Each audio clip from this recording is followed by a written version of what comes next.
Do you know what the most important aspect of your song is? It's the snare drum. I'm just kidding. Maybe I'm not kidding. Maybe it is the snare drum. But today we're going to be talking about the importance of vocal stacking to make your recording and your song sound as pro as it possibly can.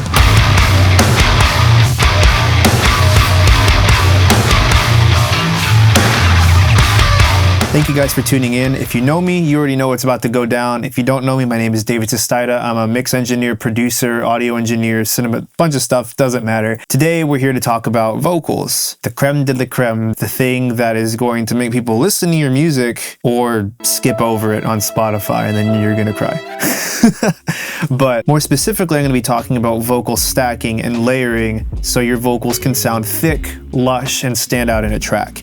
Today we're going to be breaking down a track that I've worked with a band called Saving Dreams, and it's their song A Lost Place. And more namely, we're going to be looking at the very end of the song, because at the end of the song we did a massive choral vocal stacking. So there's one principle that you have to know whenever you're producing vocals and starting to do stacking.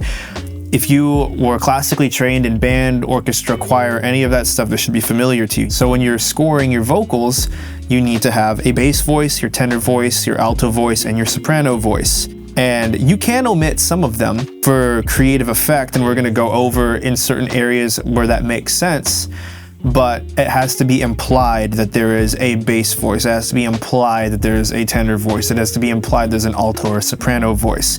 And the way that you score your instrumentation and your vocals, more namely in this particular situation, your vocals, is going to position how the music hits the listener's ears. Because you can score something in the tenor and make it almost feel like it's a bass thing, and you can omit the soprano and make sure that the alto is carrying that, pseudo soprano line. Hopefully I make sense. I know that this theory type stuff can, sometimes go over people's heads, but it's really important to understand about voicings, because whether it's one harmony on a vocal, on like a lead vocal and a harmony, or you're gonna have, a whole choral section, you need to understand the way that these voicings interplay, because that's how you're going to be able to leverage the best sounding vocal production that you possibly can. So we're gonna jump into the session. I'm gonna show you the part of the session that we're gonna be dissecting vocally, and you're gonna be able to hear each one of the voices that we decided on and how it interplays to create a very rich, thick, lush vocal sound. So without further ado,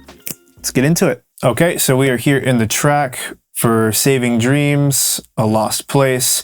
And the place that we're going to be looking at in the song is this very end, and it's this choir section that we did with a massive vocal stack. I'm just going to play something real quick in the song so you get the vibe of, what this thing is.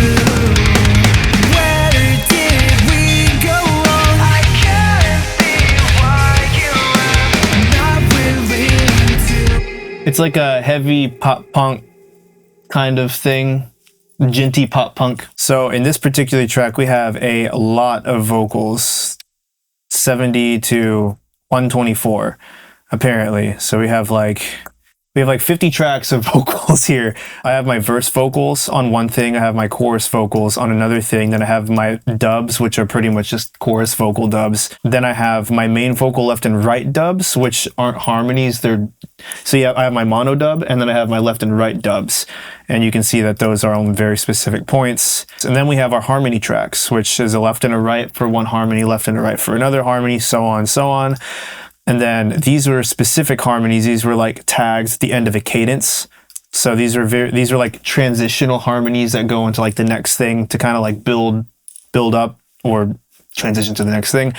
And then these were the lo-fi vocal, delay vocal throws, effect vocals type stuff down here. And the main thing that we're going to be looking at is here, which are these choir vocals at the end. I'm going to show you the stacks in the chorus. Now, when you listen to these stacks in the chorus, they're not going to sound 100% right, and I'll explain to you why in a second. Lost in this place that I thought we both had, memories that seem to let this all last.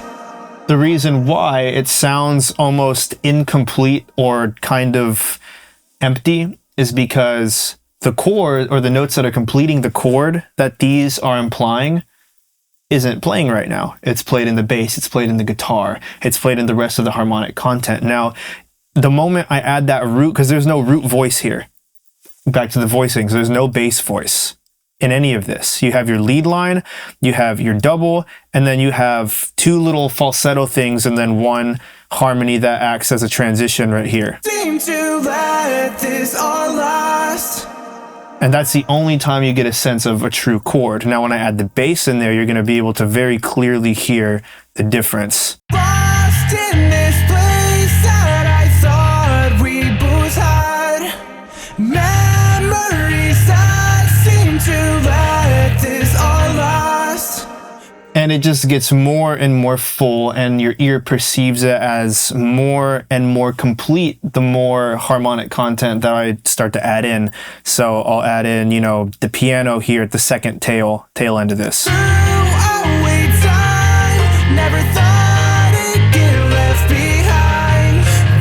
Now all of a sudden those empty harmonies, that chord is assumed now because everything else fills in those gaps. But if we go here to the very end, you're going to hear something radically different. So I'll let you hear the end of the actual song going into this outro.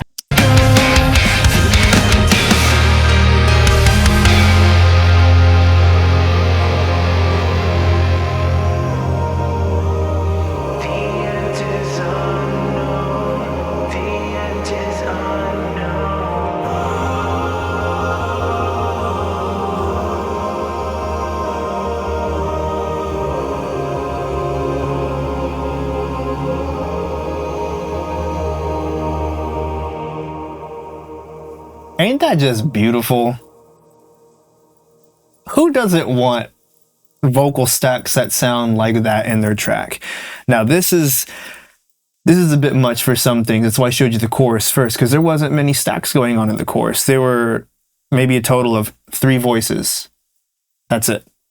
You have your lead line, your soprano harmony, and then your one harmony that just acts as kind of like the third towards the end of the phrase. Here, full stack. So we're going to break this down. So we talked about the bass voice, and I have this organized in the session by voicing. So if we solo this,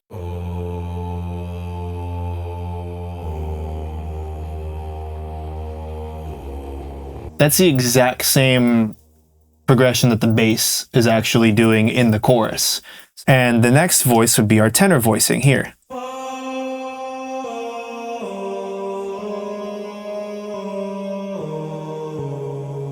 And you play that together with the bass voicing.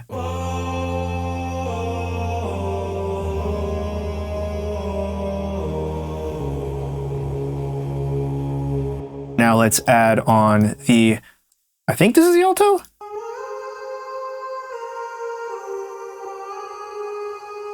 So let's just have that in the bass. I'm going to omit the tenor.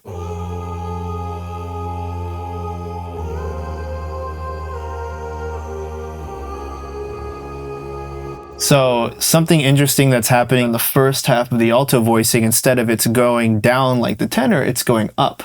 There's some counterpoint happening.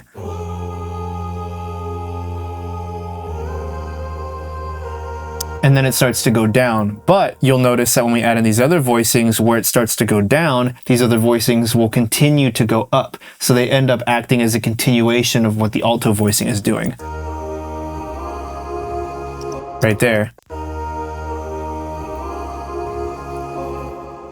This is the secondary tenor, I think. So at first, those two voicings start off as a unison. And then you get, ooh, the suspension, you get that rub. Alone, that sounds terrible, but when you add the rest of it there,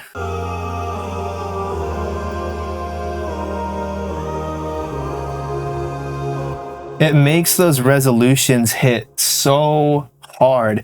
Everything is about tension and release. So you're going to notice that as we've dissected these, there's moments to where it's like, okay, that's really harmonic. And there's other parts to where it's like that rubs a bit. But those rubs is what makes those releases sound so euphoric. So let's go back to the rest of the voicings here. Finally, our soprano. Sounds a little goofy by itself, but I mean, you can't deny that whenever you have it in with everything, it just does what it needs to do. Now we have another voicing here. I'll choose these tenor voicings right here so you can hear it.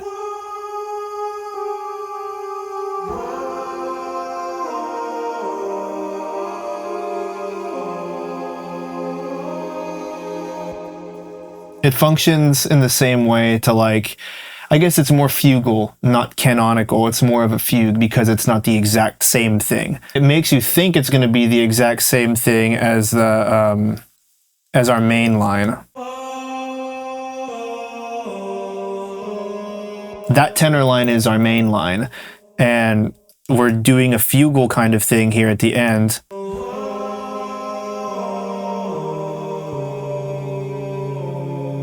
And that's where you get that suspension. Ooh. So that one falls off, and you can see here in the waveforms that each one kind of falls off except for the bass and except for the soprano. Now what I did here is I added a supplemental choir, which is a programmed choir, to kind of tie that together so it doesn't sound like it just falls off the face of the planet.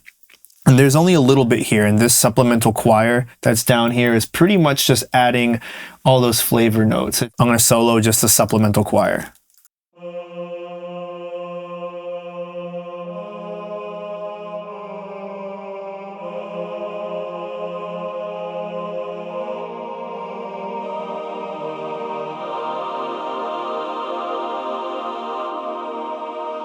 Notice from the start of the phrase over here, you just get your root note.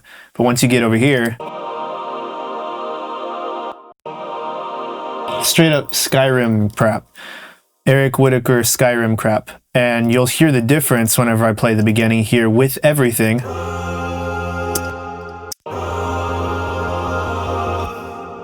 Come on, bro. That's just crazy. It's crazy. This is like more than you would need to do in any vocal situation. It's just that we wanted that really big choral presence, and this is how we were able to do it. We doubled up on voices. That's part of what the supplemental choir is. We're doubling up on the bass, and we're adding more of those notes that cause the suspension and cause the rub. Everything else here, passing tones, more melody that's calling back to the chorus. And if I come back and I play the chorus again, you're going to be able to hear kind of where these ideas came from. Place that we've never had.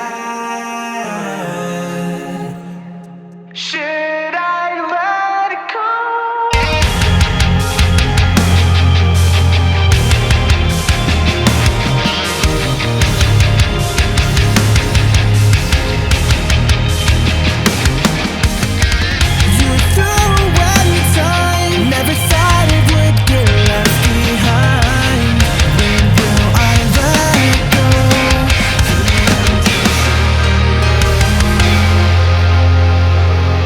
You'll notice that we go from an instrumental break with the choir kind of like tucked in the back here in the middle of this super chorus, and then the final tag at the end here is just like a couple of one-liners.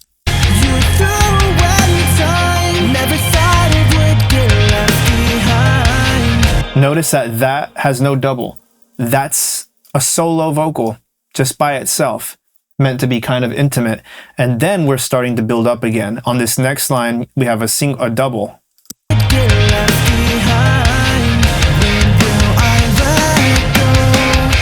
And now we go to the traditional harmonies that we've been using throughout the rest of the track. So I don't have a mono vocal here. I have the main vocal, but I have doubles of them left and right. So they're not harmonies, but then we have what I call the cadence harmonies, because it's the end of the cadence. The end is unknown.